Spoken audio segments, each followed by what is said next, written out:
Number 8. This from Fujifilm's popular series is for those who want some extra control over their images beyond a basic point and shoot. It comes with additional controls such as exposure compensation and multiple exposure mode. It delivers richer images than the Mini 9, with greater contrast and saturation than many of the cheaper options available, as well as brighter colors and finer detail. Its relatively compact body feels sturdy in the hand and the controls are intuitively placed. The silver and black styling is neat and hints at the retro roots without being a total throwback. A great all-rounder. Number 7. The Lomography brand has its roots in the Soviet-era Lomo, a company famed for making poorly built cameras that produced strangely distorted images. But a group of art students liked these surreal effects and adopted the cameras, eventually spawning a new range. Echoes of that heritage are obvious. The styling is full-on 80s and boxy. Though there are no complaints about build quality. Lomo cameras are made for experimentation and come with colored flash filters that give different tints to your photos. They also have a great multiple exposure feature that allows you to easily overlay several images on top of one another to create some quirky and beautiful shots. Lomo cameras tend to produce warm and soft images, compared to Fuji's, which generally came out a little sharper and cooler. This model takes Fuji's relatively new wide-format film, which gives a lot more space to work with and so more freedom to shoot landscapes or bigger groups. This is a pretty hefty camera, not one to just have in your pocket for any occasion. You can also get 3 interchangeable lenses, meaning there's more room to be creative than with most instant cameras. Number 6. This is a great instant camera and the only one on the list with a glass lens. It also has the widest and fastest aperture lens on offer on an instant camera too, f4.5, meaning you can work with a shallower depth of field.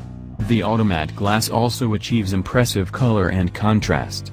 Like its predecessor, the Automat, it doesn't have many manual features, so if you want more control over your images, go for the wide or the Fuji SQ10. Despite this, image quality is great and shots mostly turn out just right even with the camera doing all of the work. In terms of styling, it keeps the 80s feel with a square black case and a compact body. The built-in lens is ideal for everyday shooting and there are also wide-angle and fisheye lens attachments. Number 5.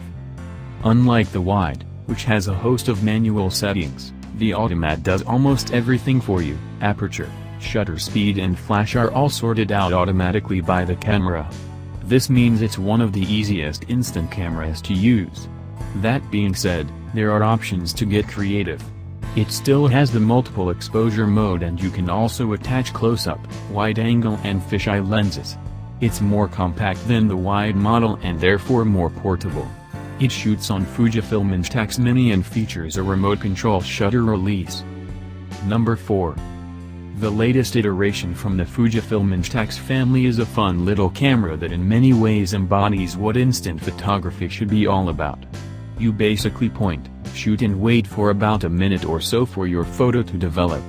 The styling has a cartoon-like feel and it comes in a variety of pastel colors. Despite being the lowest price model here, it doesn't feel cheap.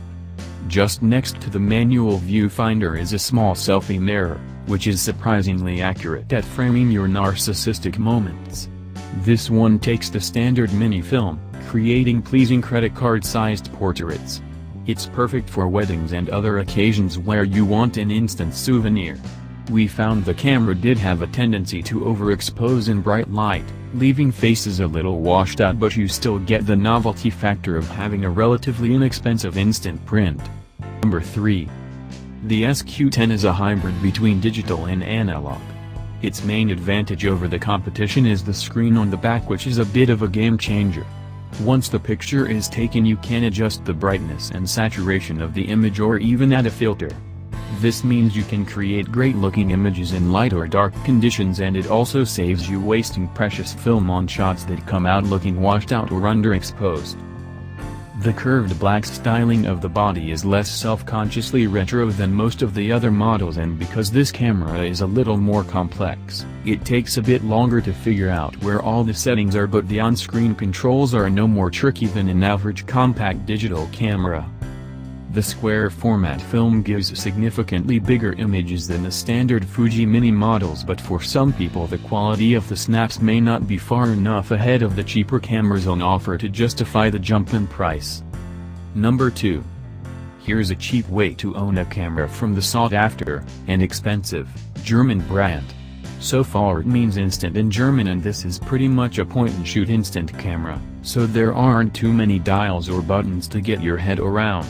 It has 8 different preset shooting modes depending on the situation, which give you some freedom to experiment. Settings for action, parties and double exposure, for example.